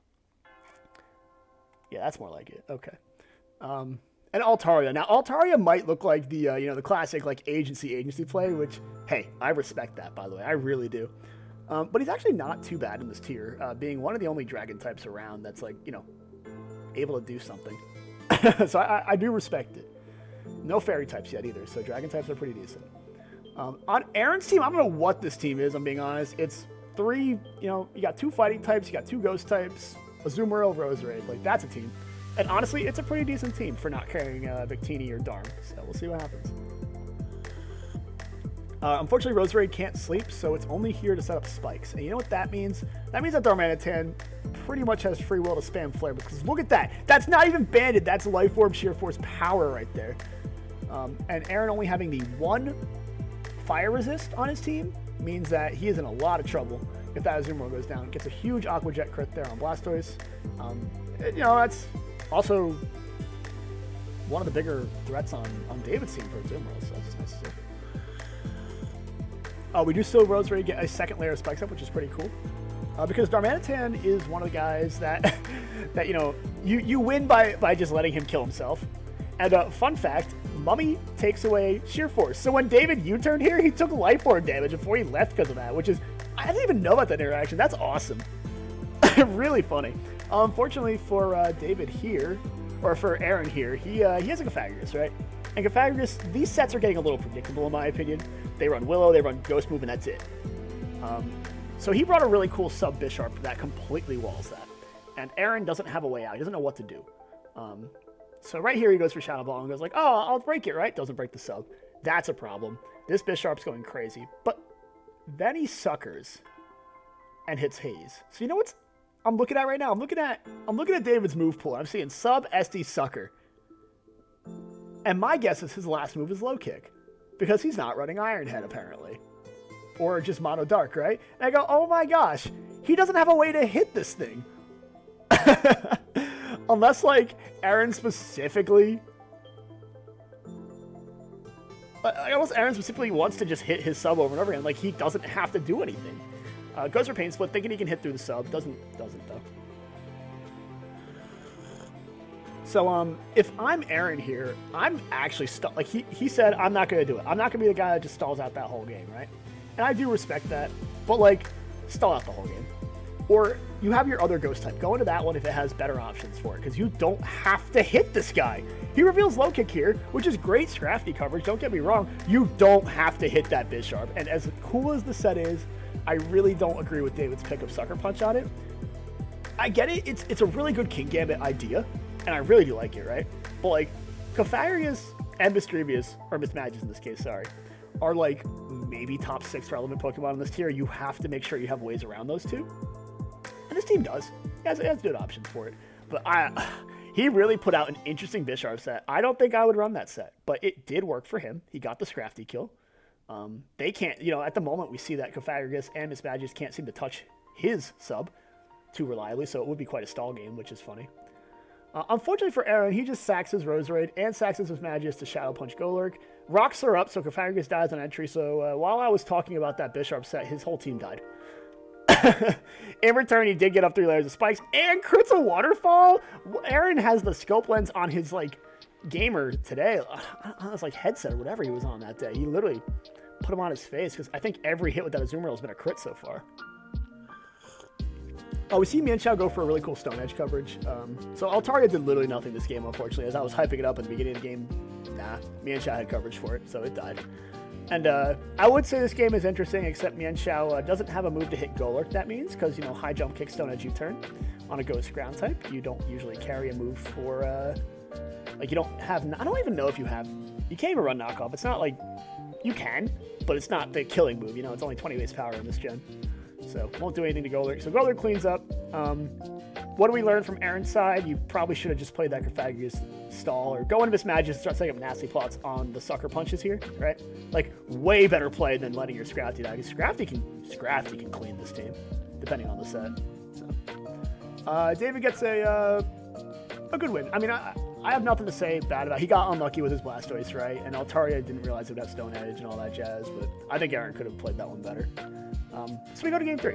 Aaron bringing back his first team, and oh boy, Chad, you're ready for this one. David bringing out the Zebstrika team we saw in the original SAPAPL. So people are starting to bring out their old teams back for round 2. And Flygon proving he's not that good. Yeah, take 85% and do no damage back. See you later, buddy. Love your defensive typing. Wish your offense typing was better. And then, the craziest thing I think I've ever seen in Gen 5 is Extra Sensory Roserade. Not only did I forget he gets that move, it did 33 to Azelf. That is choice specs. That's crazy. And shout out to Houndoom, by the way. We like Houndoom because he is the Victini check. Unfortunately, he's also not great because he's not running Sucker Punch. And he loses to Nasty Plot Thunder Punch Azelf, so... Or Thunderbolt Azelf, so yeah, didn't do anything that turn. And then Aaron, instead of winning the game on the spot by hitting T-Bolt here, although granted, there could have been a Flygon switch, and I get that, I respect that. If you think it's Scarf and you don't want to deal with that. Goes for Size Shock, and doesn't kill the Suicune. Because he doesn't have Psychic, he has Size Shock, so he doesn't get enough damage off it. And we know that this isn't a, with Hydro Pump, it's very likely an offensive Suicune anyway, so you could have hit Psychic, sometimes depending on the EV spread, they do make a difference. But yeah, nope, doesn't get it. And unfortunately, Suicune stays alive and then sacks his Hitmontop to take out Rose Raid 23, which is pretty good. These guys are chipped down. They're at nice damage, right? So Arcanine can clean up with E-Speeds now, which is cool. And that is actually a really fun tech on this team. And then we see Substrika here. And all you gotta do, Aaron, all you have to do, buddy, is Flare Blitz or E-Speed this thing, and you go for Toxic? It has like base 50 defenses. Why? Why are we hitting Toxic? There's 2 guys immune to it in the back, and the Flygon's already basically dead. So he makes Substrika look like this absolute beast, right? And shoutouts Overheat doing 37. I mean, that is cool. It is cool, don't get me wrong. And then he hits Iron Head instead of like Seismic Toss. I don't know what. Oh, the brain turned off. As soon as Hitmontop died, the brain turned off. I have a feeling that Aaron's brain is located entirely in the Hitmontop. So Substrika lives. He's at low, though. We see Cobalion. You know, hey, get your rocks up, I guess. I mean, that might matter later. Who knows? And then we see him Iron Head Cobalion. You have Seismic Toss. Like, there were just a lot of questions that didn't make sense to me. Like, I don't know what... Iron Head literally hits nothing here. So, Aaron throwing away Registeel, throwing away... yeah, I don't know. But we do have a Shaman come in here. And Shaman's interesting, depending on the set, right? Kind of walls Cobalion really hard. But loses really hard to Rose Raid if it gets a hit off. Let's see, it does not get hit off. We see HP Ice or HP Fire, which is funny. But then we see Life Orb Shaman. You know what that means? That means it's threatened by Substrika. Aaron goes in Milotic. David plays it safe, still goes for Overheat, still feels confident he can win this one later, which I like. Volt Switch still doing a lot of damage, even at half. So Substrika is showing off it does have the power. And then Aaron actually going for a pretty funny Dragon Tail there. Did just kill Flygon though. And Substrika's back. He T-Bolts, gets the range. Actually, I don't think that was a range because it is modest.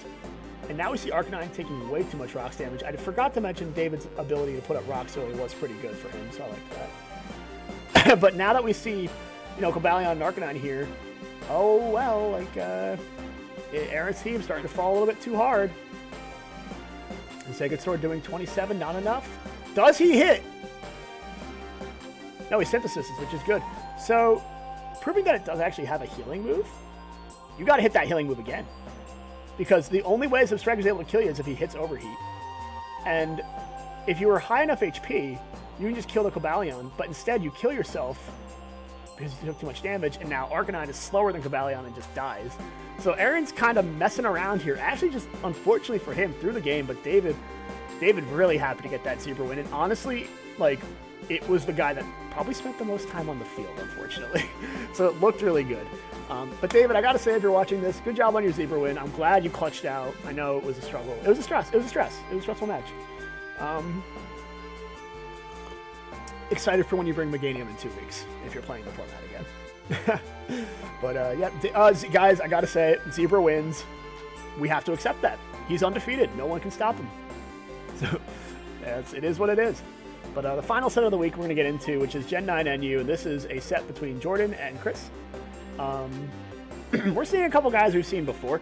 So, you know, Chris's team having the Incineroar, Chandelure, Quag, Flygon. We've seen all these guys before, but bringing Gallade and Vileplume for the first time. Vileplume a pretty funny pick in NU, especially because you can put things to sleep here. Jordan and the team bringing some crazy-looking dudes. We see Avalugg, who's actually pretty highly ranked in this tier because he can remove his ice typing. And then we're seeing a couple, you know, standard guys like Dragauge and Mienshao, Crook, Melodic. And then you see Reuniclus, who I think is actually, I think this is an all very standard team outside of Avalugg. And even then, I think Avalugg might be in the top 15 usage. And then starting off, we got T-Spikes, really cool option there. Unfortunately, though, there is a poison type on Chris's team, so it's not doing a whole lot that turn 1. But for some reason, Chris, knowing that he can't, like, I liked, Jordan actually set up a lock here on turn 2, which is kind of funny to say. If there is no boots on the guy, right, like there's no boots on, like, these two, or even Quag, right, that T-Spike automatically kind of ruins their day, because Avalugg is here, and you can't go, you just cannot go into Vileplume and take away that T-Spike early, because boom, that would have killed you right there on the spot. So, kind of funny. Sacred Sword doing way too, oh my gosh. That did how much? That's an Avalugg, man. Jordan realized that and gets a really, really smart tech. I loved everything about Jordan's turns here, getting rid of that Gallade. That was perfect gameplay. You do have to burn the Terra, which is unfortunate, but I think it was worth. that ice typing wasn't doing anything anyways. And we do see Incineroar come in kind of perfectly wall out this Crook because, you know, not going for Earthquake. I get it. Respect. Then we see Chris go for Terra Fairy Incineroar, which is funny. We'll see if that'll come into play later. But Milotic walls that out regardless, and he does get a good opportunity to get rid of that T-Spike, but Jordan going for a nice flip turn, but taking a little too much recall on that Milotic, I'd say. And Reuniclus is here. He's seeing the future, and Chris burns it. Oh, that could be crazy. Let's see. Losing all of your Psychic resist, though, on your Dark type. Kind of wild, but also getting a knockoff on Reuniclus is huge. Unfortunate for Jordan, she hit Future Sight. I didn't even realize that when I was watching this originally. She kind of just did nothing that turn. So, kind of needed to do anything else, but oh well. Turns out it wasn't Magic Guard, it was Regenerator, so that is a double Regenerator core there. But Chris forced to sack his Incineroar to keep this Mienshao under control. And sending in Chandelure, who is Scarfed, we see. But misses, so a huge miss on that Fire Blast. That's crazy. That matters a lot. And Jordan happy with just hitting Life Orb. You know, take out that Rocky Helmet. You probably live. Oh, especially when you hit Leech Seed instead of Sludge Bomb. Because now it just U-turns out, you know, comes back, gets Regenerator HP. You got a big Ice type here who's no longer an Ice type. But Chris does get all its HP back, so hey, you know what? He'll take that.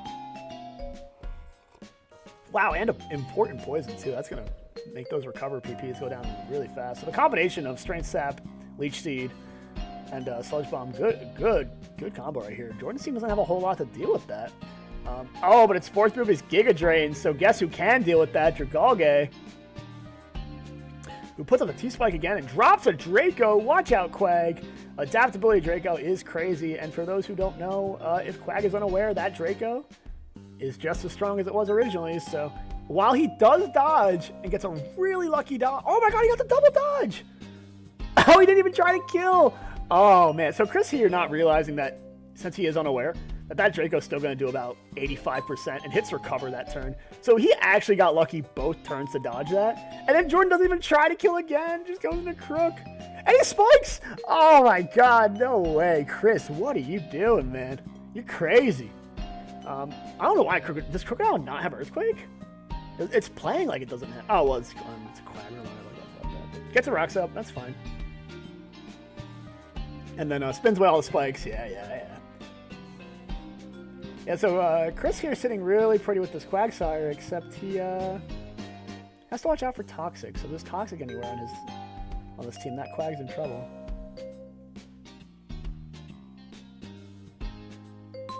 Yeah, going for another Body Press is a cool play here. You're forcing the recover to run out at some point. Rapid simulated spikes. Yeah, we're just seeing a lot of back and forth trading. We do see Earthquake get a huge 18% crit. Actually does kind of matter because you do need to recover that turn then. Allowing Chris to put the spike back up, and we're just kind of sitting back and forth.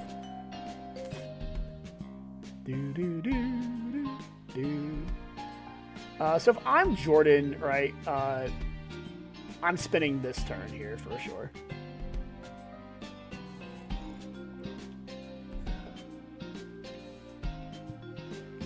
Nope, just trying to get the kill, I guess. Because you want to find a way to get this thing out of recover range, but you also kind of want this Avalugg alive. So you don't want to just sack it in that regards, right? Unless you're willing to sack it. Oh, but Chris making a pivot here. Into Flygon. Wow, that could have been crazy if that was an Ice Spinner turn. But he knew. Oh, wait a minute. Oh, that's bad. Oh, no. You can't be putting Quag back in here. No, you gotta go. You gotta get that off the field. And you know what? I get that it's gonna Ice Spin you, but I think you can live that. Because you can't have your Quag get status. Not only is he now completely unable to wall Dragalge, but he's unable to do his job effectively against the rest of the team, too. So, no, that Toxic need to be removed immediately. And Jordan gets away all the spikes, too, so Quag's sitting here doing effectively nothing now. They're both on timers. One recover here, two recovers here, and two recovers isn't enough to win this game. I think they both know that, so they're just chipping, you know, forcing the final recover out of Avalugg. And only one left for Quag. Some more body presses coming in. As long as Quag is below 85, you can just chunk it with a Draco Meteor. And actually, the hard switch there on the final recover. Wow. Into Milotic, who potentially has a way to beat this Quag. Or at least not lose a Toxic. But now there's no recovers left. This Quag is pretty much dead. So Chris just needs to probably hit up a layer of spikes here. Yeah. Does he get 2? Does he get greedy? He does get greedy. It's 2-0. Wow. There's the Vileplume getting the perfect switch it had asked for, which is versus Milotic, who now flip turns, gets a huge 7% crit. This is a joke. And Dragalge dodges Leech Seed, has the boots. Let's see how much the Strength Sap giving back to him. Ooh, he didn't go for it. He went for Leech Seed. That's not enough recovery. He has to dodge. It's not even Specs. Yo, wow. Oh, it's boots. We saw that. We saw his boots. I'm silly. But I think Chris did need to go for Strength Sap there, potentially, just to... I know it's not the highest attack, but you need to just get the life points back after the Draco. And there might have been a way out, but it would have been hard. So, a really long game 1. The power of Dragalge and getting your Quag poisoned. Like, I can't believe they both ran out of recover. That's a long game. So game 2, hopefully a little faster. Some different guys here. We see Slowbro hitting the field, finally playing again. You know, game 1, people seem to kind of want to use other things. Then you're down a game, like, let's get the broken guy in here. Flygon's back again. Mienshau's here. Actually, secretly underrated mod in Gen 9 RU right now, or NU, is Muckalola. Kind of walls out Slowbro too, which is cool. Has a lot of other utility. And Serena, hello, Spinner. Strong Spinner, and I guess Copperage. I don't really know what he's doing here. Maybe one of the only steel types left. Jordan's team, on the other hand, is a, weirdly enough, kind of looks like a doubles team to me. I really don't know what it's supposed to do. Whimsicott's Tailwind support, but, like, is it really necessary in singles? Brambleghast is awesome. I love that guy, and actually looks really strong in this team, although there is no flying type to abuse its Windrider. Like, you know, no Hurricanes getting thrown around here. Iron Thorn's fantastic mon, setup sweeper, really strong, one of the best in the tier. Incineroar, you know what he does. Catboys, you know, you got that. Munkidori, probably, you know, Toxic Chain could be annoying, especially for Slowbro. And then another Flygon. So Flygon's just everywhere in this tier right now. Probably just snuff out like Thunderous Therian. We do see Tailwind go up, so 3 turns of Tailwind, now only 2. And in return, Flygon loses his Soft Sand. Wow, Soft Sand Flygon, that's pretty cool. Gotta say, that's cool. And all this speed doesn't mean anything if Slowbro just comes in here and takes nothing and deals 50% back with a Rocky Helmet. And the man saw the future and left. And we see a pretty good Munkidori counter here in Muckalola. Not even AV, just lefties. The combination Drain Punch Future Sight, and guess what? Flygon's dead. I have said nothing to good. I have had almost nothing good to say about Flygon this week, guys. Let's try to fix that next week. He is better than what he's been showing. And then the okay, first of all, Poison Fang? Brother, you get Sludge? You must get a better move than Poison Fang, right? But either way, gets the higher heightened chance of crit, and gets the Toxic, and forces it out with the eject button. So, like, he is dead on entry next, but you do get the Tailwind in for the Dragon Dancing Quark Drive Iron Thorns, which is ridiculous, by the way. And then Chris gets bailed out by Poison Touch. So guess what? Muckalola saves the day. No matter what, this guy's on a timer. And I think if he wasn't on a timer, that game might have been over. Slowbro also Terras to survive this. So no, he doesn't. He gets crit by Super Zone Slam. See you later, Slowbro.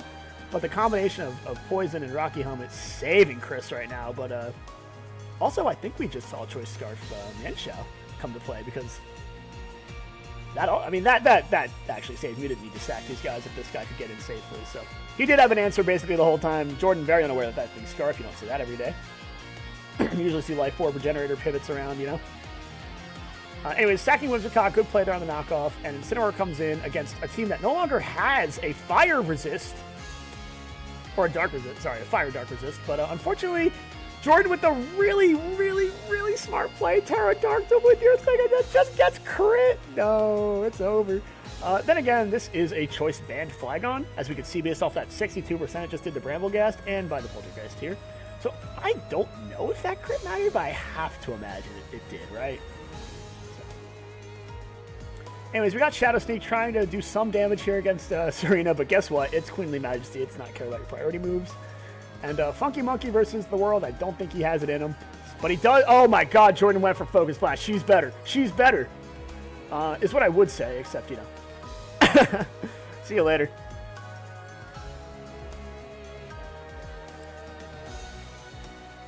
I did really like that Focus Blast. I'm not even going to call it a read. I'm just going to call it decision. Because when you look at the 3 guys locked in here, you do have to lock in the Focus Blast. And I like that she determined that was the out. Because you do need to have a strong enough move to hit Copperage. And like critting your Psychic move isn't going to do it. That even though it would take out these 2, you do need to hit the fighting move and hope that, you just get the kills on these 2. But having knockoff Scarf, getting a little bit faster than you, like this guy won Chris the game. At the end of the day, no matter what. This guy was keeping it real, especially with Tailwind gone. So it turned into a pretty funny game too, actually. It was surprisingly decent team matchups. But we get to the final game of today, guys. And we're going to see Chris bring in the same exact team from last time, so nothing new there. We'll even flip them over so you can see it better. And Jordan here bringing her Team 1 team. So I think almost every Game 3 we've seen between Matt and David's team, which is kind of funny, has involved them bringing back their Game 1 teams instead of going with like a third new team. So, it's interesting to think about. And we start off with Makalola, who looks pretty good in this team. I will admit, I do like this play. Takes the Draco real well, knocks off the boots. So see you later, Dragalge. You're going to have to probably switch out this turn, but Chris actually doing the switch instead on the flip. So loses a bit of momentum here. Mienshou's in. Mienshou's pretty scary into Copperage. Oh, but Chris makes an early Terra Fairy. Does he Terra Blast? He Iron Heads, and it just kills. My God, Steel, the power of Sheer Force Iron Head. Not even needing a Life Orb. So a really good Terra on Chris's end to just get rid of one of the big threats in the tier. I do like it. I do think it's a smart play if you think that thing's threatening. I feel like his team can handle the rest of this team all right. So Makalola doing a low protect on, getting some HP back. Doesn't have a whole lot of ways to recover HP, and goes for knock again. Probably just doesn't have a better move. I guess knock punch, poison fang, drain punch. Doesn't have a lot to deal with it, but that's okay. Here comes Slowbro on the flip turn, so Jordan doing a good job flipping there. But ooh, forgot about Rocky Helmet. That's taking a lot of chip. We see Copperage come in, and let's see what item he loses. He loses lefties. Puts up the rocks like that. And Milotic comes into wall. Should be able to wall us out, except it doesn't because it has Whirlwind. Bro, this guy's Ting Lu. He's pretending to be Ting Lu. And Crocodile with Earthquake. So it did actually have Earthquake game 1, which is cool. A little pivoting in and out. Milotic's here, and Choice Band Flygon. Now this might be the set, guys. That Skull did nothing. That Earthquake did over 50. This is the Flygon set, I think. This gives him what he needs. As long as you can play around flying types, which, by the way, Jordan's team doesn't have any, so guess what? It's going to get hit by a bunch. And we see close combat here. I do wonder...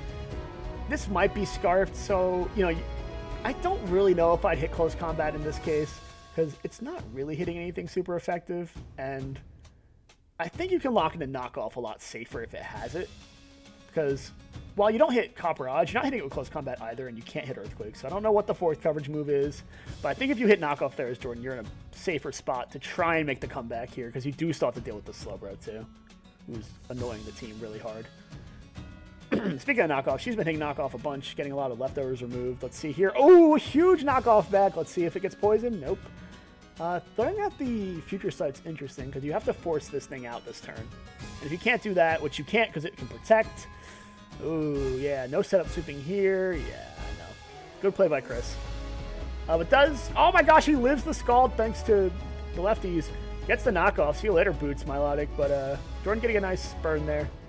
I don't think there's a whole lot she can do to come back in this game. I mean, unless you have the Terra on Avalugg still, which I don't recall if she already used. No, she still has her Terra, which could do something. Instead, because it's double Scarf, so hers is slower is my guess. And Avalugg here, let's see, does he Terra Ghost? He does. I mean, you had to make that play anyways. He's going really fast now. He might be at like 100 speed now. But unfortunately for Avalugg, it is the one guy in the tier that walls him out forever.